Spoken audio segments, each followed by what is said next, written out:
I'm Jordan Riley Swan, author and founder of the Story Garden Publishing, where we create books across genres from fantasy to romantic comedies. I'm here with Laurie Cooper of Pubcraft, a marketing agency that specializes in book promotion.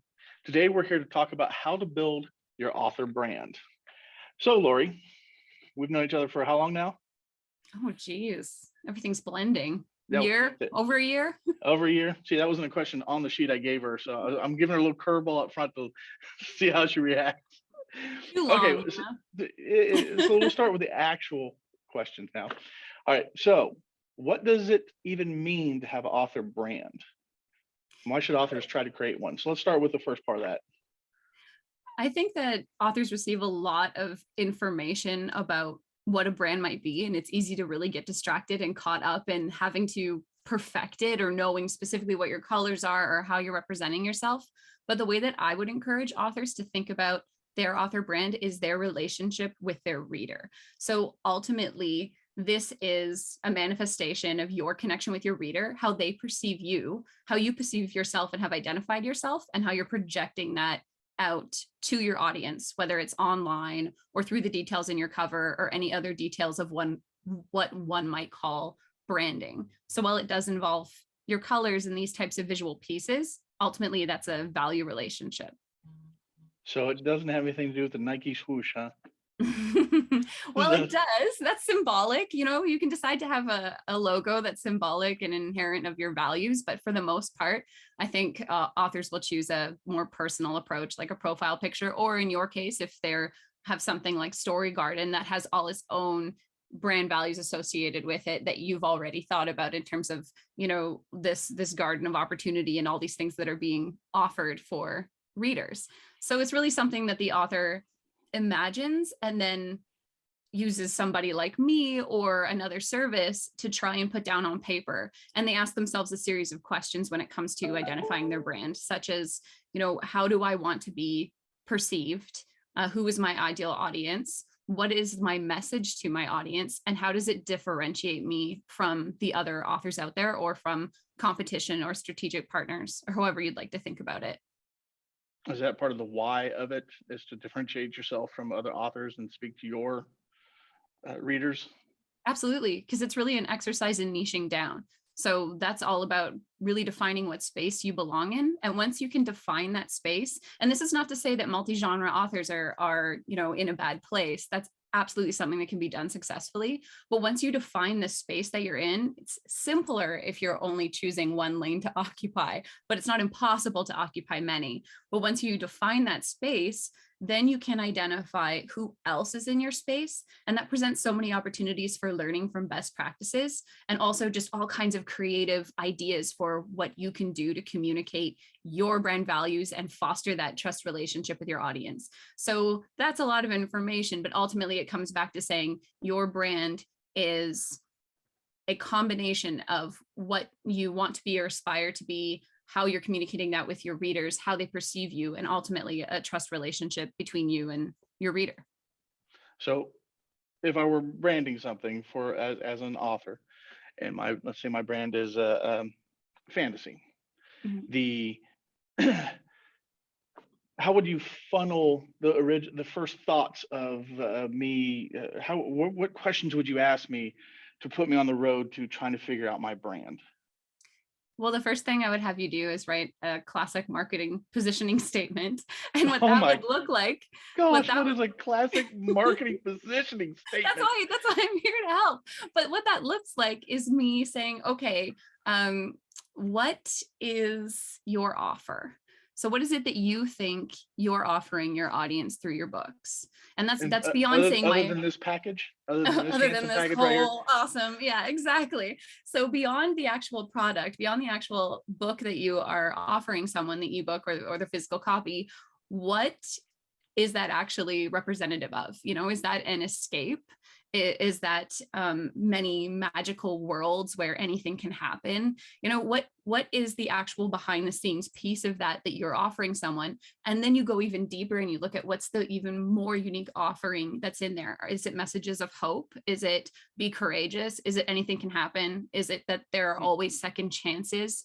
You know, are you offering a new beginning where you get to step outside of your reality and be somebody else, right? I mean, there's so much that we get from fiction, in this case specifically, where you have to figure out as the author, and it's a lot of work actually. Anybody who's written a positioning statement knows that it takes a lot of work, and it's somewhat organic in the sense that it will grow as you grow and your offerings will change. But ultimately, within that statement of what you offer, I would have you communicate your special offering to your reader, who your ideal reader is, and that'll change as well as you learn more. And then a reiteration of why people should, or your reader should want to read your books. Like what's unique, what's relevant, what's different about you relative to your competition or to other authors out there. Well, very cool. I Mhm. have heard you a couple of times call the books product. Mhm. And that's going to scare quite a few publishing people, even traditionally published. The concept of my artwork is my art. Why is it a product? And I would ask does that mean I'm going to have a business mindset when I'm dealing with? Oh, you're shaking your head. Yes, that's not good for some of our audience who isn't. We're more creative brain than we are business brain. I The know. Okay, well, let but me when we're speak to talking that about a little branding, bit. we're talking about the whole package. So I'm not talking about this one book that I wrote.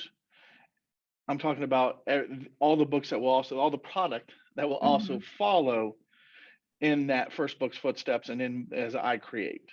So Mhm. that's the overarching brand, is the umbrella that's going to be over all of those books. Is that? Yes. So, And no.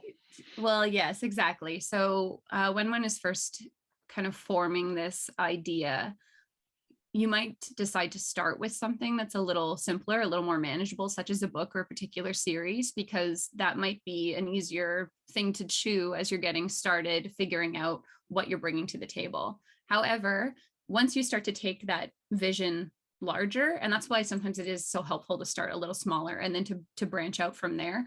Once you take that vision larger, you might find that you see consistent patterns in all of the works that you do. And this is really relevant for multi-genre authors too, because often when they try to approach an overall branding strategy, it's really hard because they have so many things that they're focused on. But then they might look at each of them and go, okay, well, I don't just have strong heroines or, sexy characters or intriguing heroes or whatever. I continually have characters that are overcoming something that's deep or some kind of trauma and conquering it and then emerging victorious while meeting all these really fascinating characters along the way. And they might find that regardless of the genre or the space that they're writing in, that all these things are happening. So then that piece gets elevated and becomes part of their overall strategy in the way that they communicate to their audience as an author, and in the way that they tell their reader right away, this is what you can expect from me, because that's the really key point here. And I do want to just touch on talking about it as product, because I realize that's an occupational hazard, and it is not in any way at all to discount someone's artwork or to say that, this is something that, should be looked at in more of a cold and sterile way. Absolutely not. I think that a lot of authors come to this space because they can't help themselves, right? They see something and they're like, I'm going to write, and they're really passionate about it. So what's important here and the takeaway from that is, yes, you do need to think about your author works and your career as a business. If you are hoping to have it be something that's lucrative, or even if you're hoping to have it be a hobby that pays for itself, then ultimately you really do need to put on your marketing hat and wear that dreaded business suit when you're thinking about this. And so if you hear me saying things like consumer or product or client rather than saying your reader or your book, then that is just indicative of having to do this piece. I understand, more or less. If Yes. not, I'm going to fake it so that the audience thinks, well, he knows what he's talking about. I do have the next question, and this one, Diane wanted to know. At one point, you mentioned doing the onion exercise for Story Garden when we were developing our brand. Mhm. What is an onion exercise? I mean, I Okay, know the so onion from Shrek, and that's a whole chocolate cake very onion argument. similar. Yeah, Is it? actually. Oh Well, man, I'm excited. I got something right. I call it the onion exercise because it's really all about peeling back layers. So that's kind of my fun way of asking you a ton of questions that perhaps you haven't thought about before or put down on paper, but really it's about niching down. So this onion exercise has been called many other things. And primarily, if you were to even search on Google something like a niching down exercise, you would probably find different variations of it. So in my case, I've put together this document, which I'd be happy to share as well if you want to offer a link to it, that has a bunch of questions that you're meant to look at and not think too hard about. So try to avoid getting into analysis paralysis, but instead you're meant to look at it and answer questions like, who do I think my ideal audience is? Who do I think my competition is? If I close my eyes and I think about my books, what colors or imagery come to mind? What are any trends that fascinate me as an author? What's the message that I want to convey to my audience? And on and on and on. And so it's a big list of questions that ultimately helps you develop your branding and your messaging. Huh. It almost sounds psychological test more than a business or a writing test. Just get like a personality score at the end. You are fantasy. Yeah, exactly.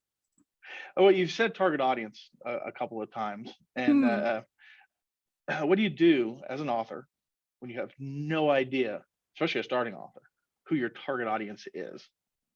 Okay, so first of all, don't panic. This is very common. But the way that I would recommend starting is to first ask yourself some of the more early questions one would ask themselves as a published author, like, for example, what's my genre? Or if I were to select categories on an online publisher, which categories would those be? So start from a place. And even if you don't feel like you're an expert on what those ought to be, or even if you're in a place where you feel like you blur those lines a little bit further than the traditional vision of them, I would still say start by sort of blocking out those genre spaces or those categories. And then from there, I would look to other authors in that space who are arguably doing very well, or who you perceive to be doing very well, because that's important too, or whom you aspire to be like or write like, or you think you are similar in the way that you write. And the reason you're going to do this is because once you identify those folks, however you choose to do it, that could be a Google search, that could be, creeping them on social media, which I highly encourage in a safe way. So you can go ahead. Yeah, exactly. I call it lurking and learning. And anybody who's been working with me on any of my core stuff, they've seen these tiny little mascots called Lurk and Learn, which are, in my opinion, adorable, but otherwise frightening. But basically, you want to go and lurk and learn from these folks, and you develop these best practices from them. But the important thing for defining your audience is once you can look at the people in your space that you may aspire to be like, or that you're looking to occupy a similar space to them, then you can look at their audience. So that will help you to say, okay, is this a clue as to who my target audience might be? And an exercise I often encourage for this is for those authors who have Goodreads accounts set up, go into your Goodreads account, click on one of your books that has some ratings or some reviews. And there's actually a little button on the right-hand side when you're looking at the book page where you can see similar books or books read by readers. So it'll say, readers who've read your books have also read. So it's kind of akin to also bots on Amazon. And when you click that, you can go in and you can see all the names of those authors and all the different books. So this is a chance for you to go, okay, am I actually showing up with other authors in my space? Like, for instance, if if I write urban fantasy or paranormal and I go look at that, am I seeing other urban fantasy paranormal fits there? Because a funny story I like to tell is that I went in there with one of my sort of Outlander-esque authors who wrote sort of Scottish paranormal, and it was just full of cookbooks. And she was like, oh dear, I think my targeting must be not so good. And so we were having a laugh and just thinking, all right, so this means that we need to narrow in our targeting a bit more. But knowing who is in your space, and I want you to think about it like a space because it allows it to be broad and you don't have to necessarily define everything really clearly. But think about the other authors in your space. Once you identify them, then you can better understand who your audience is by looking at the categories they've chosen to be in, the genres that they communicate, the things that they say on their social media. It'll start to give you clues about who they're talking to if they're being really reader-centric and trying to appeal to their audience. And that will help a lot. Yeah, it's fun. You mentioned social media. we've heard it said that you should kind of pick two social media channels and focus on those when it comes to branding. Is this true in your experience, or how should authors decide which platforms will work best for them? So I don't know if I would say that that's true per se as it relates to branding, but what I will say is I'm of the school of thought where you don't need to be everywhere doing everything and managing every social media channel. I think there is this feeling among authors that they have to do everything. And of course, some people preach that as well. But my thinking is ultimately you want to be visible and you want to be discoverable. So if you have, let's say, a Twitter account, but you don't want to use Twitter, let's imagine that instead you just pin a tweet to the top of that page that says, hey, congrats, you found my Twitter page. I'm not often here, but you can find me in my reader group. And then you include a link. Well, you're discoverable on Twitter because you've put in a bio there. You have maybe the same tag for your username as you've used elsewhere. And that means if someone lands on that page because perhaps they're a reader who's more of a Twitter user, they know where to find you elsewhere. So I would say for your own peace of mind and your own sanity and your own actual time management, picking two that you can focus on, I think is a really good strategy. But if you're somebody who genuinely enjoys social media and you like to manage all these different channels, or you have more than two that you want to manage, by all means, go for it. And if you're someone who hates it all and wishes it would all go away and wasn't part of the business, then I would say my minimum places where I think that authors ought to be in what I call author social media. I think it's Goodreads. I think it's BookBub. I think you have to be on Facebook. I know there are a lot of changes happening, but it's such a good place for discoverability. And beyond that, I would say you really have to have a newsletter and you have to have an author account, like something like an author profile. What about a website? Website is very important, but I would say if you're just getting started, don't let that be something that stops you from starting to share your content. So later on, when you have more books to share, when you have more content available, then having a website's wonderful because it's one of those pieces that you can control. And that's going to help you a lot. But at the beginning, if you have a newsletter provider, for example, you can create landing pages through most free newsletter providers, even at the beginning while you're using their non-premium features. So you could still collect subscribers, you could still lead people to a landing page or a website-esque page if you wanted to.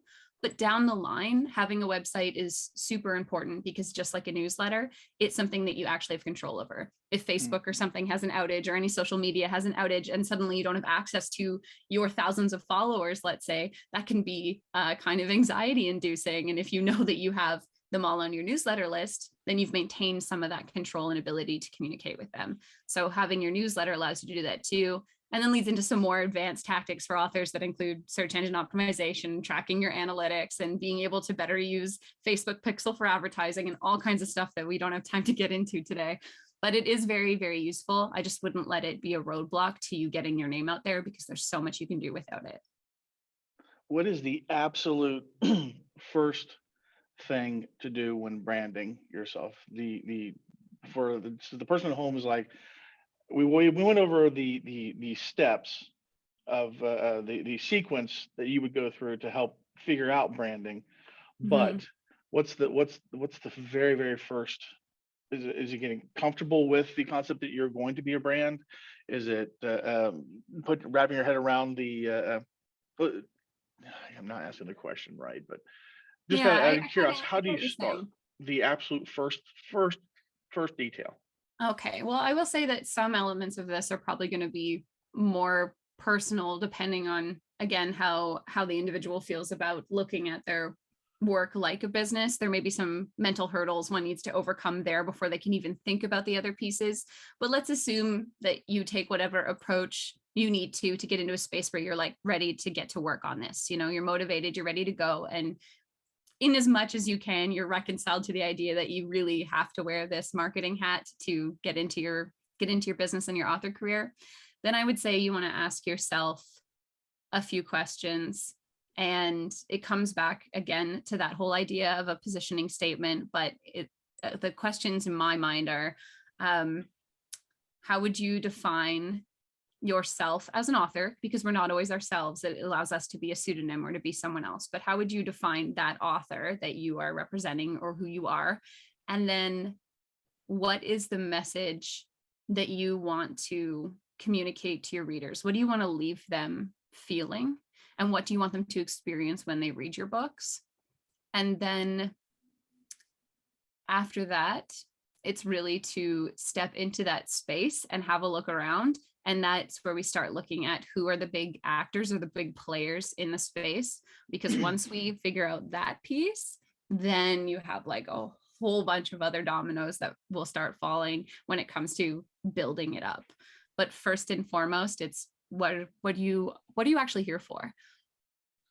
Are there mistakes you can make when branding, or is it just get past it, forget about that, and then redirect?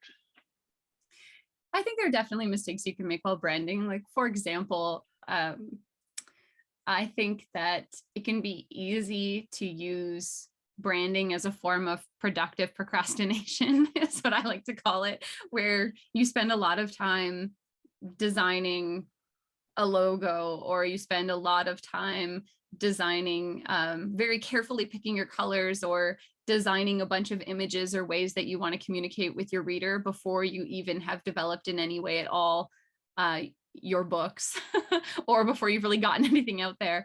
And, you know, authors of mine will laugh because they always say that I'm cracking the whip whenever I have a conversation with them. They'll be like, so what's next? I'll be like, write a book.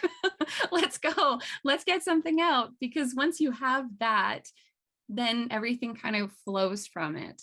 Any of your messaging, any of the excerpts you might want to pull out, there are lots of really simple ways to start putting out visuals that are nice, that are polished, that aren't going to be huge time sucks or pull away from the other things that you ought to be focusing on as an author. So recognize that this process is going to be one that develops. You know, it's organic. It doesn't just stop. You aren't complete in your brand and then you go out there and everything falls into place. It's going to develop over time. Just as you hone your craft, you're going to be honing what you're doing and how you're connecting with your readership. And they're going to teach you too. And you also may not be right at the beginning. You may say, oh, this is where I fit. And then find out as you develop that, oh, there's this whole other space or category I didn't even know about or didn't exist when I started, and I really belong there. So the biggest mistake I see with branding is trying to decide everything is concrete right away and then just, you know, put it into existence when it's not something that can just be done and then it's up there. It's going to keep developing. Okay. Well, personally, I tend to learn from mistakes more than I do from advice that I've been given. So I do have a question. It wasn't another one that wasn't on your sheet here, but what's the worst advice you've ever heard somebody give somebody else for branding? Can you think of anything that was just like, oh my God, that is not, whether you interfered or not to back that person off, just I'm certain in the marketing, there's got to be, in the branding marketing, there's got to be bad advice that you hear either routinely or it's just, what the heck were you thinking? Well, yeah, but also one has to be careful not to condemn anybody else. So let me think about how to be diplomatic. I think that people talking about, oh, this is tough. It really does come back to that mistake of trying to do it all and have it be concrete and fully realized before you start learning. And that relates back to what you said about how you learn from mistakes more than you learn from hearing advice. Absolutely. I mean, marketing ultimately is really just a lot of trial and error. And then the goal that we're trying to achieve for authors is to recognize that there isn't a one size fits all, but there are best practices that we've seen be maybe more consistent than others that we can try. And then you build a repeatable system that works for you. And that may not be the same as for others even in your space, but when we can figure out what that system is, then over time, as we continue to move forward and to write our books and to get them out there, that's how your branding will continue to grow and be realized. So I think it just comes right back to, if anybody ever hears that they have to have it all figured out right at the beginning, I think that's absolutely impossible. And you just got to put one foot in front of the other, which is why I say, let's not let something be a roadblock to what you're trying to achieve. but let's look at how we can just keep going and let things develop as we do. When you, so you're your job as at Pubcraft, Mhm. which is you're the star of the show over there, right? This is your It's business. You're just the. me now. Is Yeah. it just you? Okay. It is. Dude. I previously had employees. I was actually working with my best friend, which many people who've worked with me know, Marissa, and she's gone off to start a vegan bakery, among other things, but which is kind of awesome. But now it is me there, and then I'll work with some subcontractors or virtual assistants, depending on the task that's needed. Or if I'm working with a traditional author, sometimes I get the opportunity to collaborate with their traditional publicists or their in-house team, which is pretty cool as well. But in general, my role with an author is to help them connect with their ideal readers. So I may assist them in some capacity as a virtual assistant, depending on what they need. But for the most part, I provide the coaching one needs to get from point A to point B and to learn how to execute a lot of things for themselves or with the help of an assistant, and then to continue to get more visibility, more discoverability, really hone in on their messaging, and then connect and find their ideal readers, which in turn leads to sales, right? Right. Now, you've recently mentioned that you're cutting back on working with individual authors, and you're doing classes now. Mhm. How does one get involved with some of your marketing and some of your branding classes? Okay, well, thank you for asking. I appreciate it. But I just launched for the first time my 8-week lifetime access program called the Visible Author Method, how to find and connect with your ideal readers. So my first intake is going to be concluding around this Christmas and New Year. And then I intend to be running the second intake for the program in the spring. So this is something that isn't currently discoverable on any landing pages or online. Currently, we're going off of more of a referral system, and there's an interview process to get into the course where you have a free discovery session with me. And then depending on if we feel a connection and feel you're in the right place to take those next steps for yourself, then we'll move into the program. But if anyone would like to learn more about that, they are welcome to message me. So they can find me at pub-craft.com. But the place that I am most often is on my Facebook group for authors. I have a private supportive community on Facebook. You can find it by searching #AskPubcraft, or you can go to facebook.com/groups/AskPubcraft. And that is where I'm definitely the most active. Yes, we'll do our best to put the links below as well. So if anybody wants to Thanks. get directly a hold of you, they'll be able to go in the show notes and click a link. I guess the last question here is, what's your key takeaway? My key So takeaway your from key takeaway branding. you'd want an author to remember. If we had to boil it down and make it a mantra, if I had to put this as a tattoo, I'm not gonna say I would. But let's just say I had space right here for a tattoo, and it was to say, Laurie from Pubcraft says. You're really just like piling on the pressure here, eh?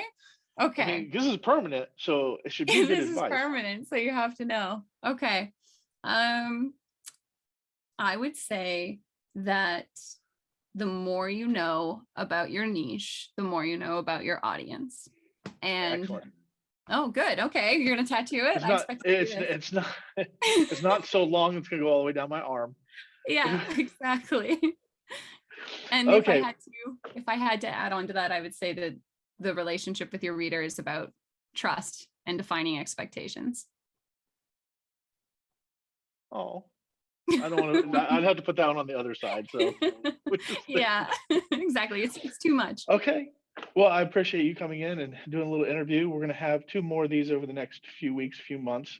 The next one will be about the best ways to market a book. And then the one after that will be how to build an author newsletter. Mhm. I definitely will have questions for you on how to build an author's newsletter, because And sneaky ones as well. So and sneaky ones that you're not going to know about until we're in the middle. love it. All right. I'm Jordan Riley Swan, and this has been Story Garden Publishing. Thanks for watching. Cheers. Bye.